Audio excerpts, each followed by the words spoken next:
ফের বেপরোয়া Israel. Iran ও যুক্তরাষ্ট্রের মধ্যকার ঐতিহাসিক সমঝোতার স্মারকের প্রথম দফার শর্ত লঙ্ঘন করে লেবাননে হামলা চালিয়ে যাচ্ছেন যুদ্ধবাজ নেতানিয়াহু।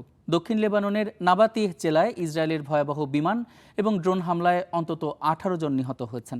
আহত নিখোঁজ হয়েছেন আরও বেশ কয়েকজন।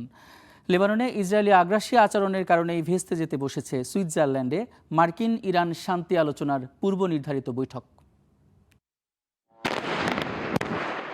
ইরান ও যুক্তরাষ্ট্রের মধ্যকার ঐতিহাসিক সমঝোতার পর সাধারণ লেবানিজদের আশা ছিল দেশটিতেও থামবে যুদ্ধের দামামা, কিন্তু দক্ষিণের নাবাতিয়ের এই আবাসিক ভবনের মতোই গুড়িয়ে গেছে সেই স্বপ্ন। নাবাতিয়ের মতোই হারুফ এলাকাতেও হয়েছে হামলা। গোলার আঘাতে প্রাণ হারিয়েছেন বেশ কয়েকজন। দুইয়ের পৌর ভবনের কাছে একটি মোটরসাইকেল লক্ষ্য করে চালানো হয় ড্রোন হামলা। নিশ্চিত করা হয় চালকের মৃত্যু।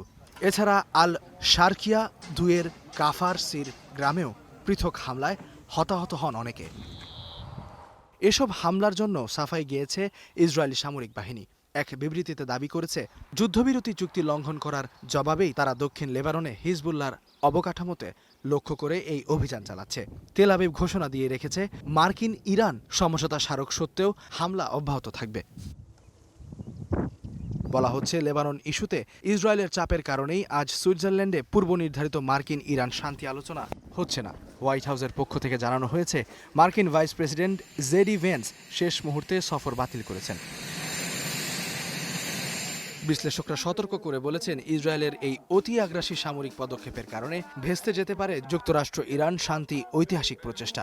এটি এখন স্পষ্ট যে তেল আবিব আঞ্চলিক উত্তেজনা জিইয়ে রাখতেই বারবার এই হঠকারী পথ বেছে নিচ্ছে, আর এর চড়া মাশুল দিতে হতে পারে মধ্যপ্রাচ্য সহ শান্তি প্রত্যাশী গোটা বিশ্বকে।